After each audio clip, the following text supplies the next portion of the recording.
Sandeep Ghuge police अधीक्षक सांगली व रितू खोकर अपर police अधीक्षक तथा नोडल अधिकारी सांगली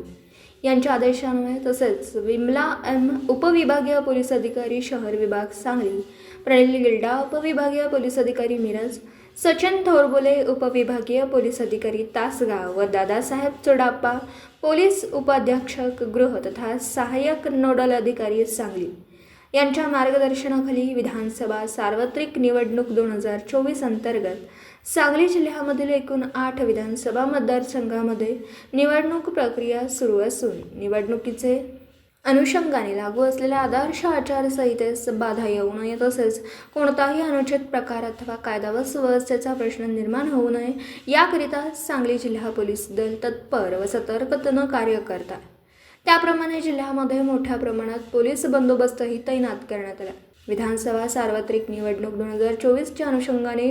सांगली जिल्ह्यामधील एकूण 8 विधानसभा मतदारसंघात कोणताही गैरप्रकार घडू नये, उदाहरणार्थ मतदार यांना पैसे वाटप करणं तसेच कोणत्याही आक्षेपार्ह वस्तूंचं वाटप करणं, प्रलोभन दाखवणं, गुन्हेगारी कृत्यांना वेळीच आळा घालणं, संवेदनशील भागातील हालचाली घडामोडी वेळीच लक्षात येण्याकरिता खबरदारी म्हणून सातत्याने विविध ठिकाणी सांगली जिल्हा पोलीस दलाकडील शासकीय ड्रोन कॅमेराद्वारे करडी नजर ठेवण्यात येते। सदर ड्रोन कॅमेऱ्याचं चित्रीकरणाची क्षमता ही किमान 3 किलोमीटर अंतरापर्यंतची आहे, त्यामुळे जवळजवळ संपूर्ण शहरावरती ड्रोन कॅमेऱ्याची नजर राहणार आहे।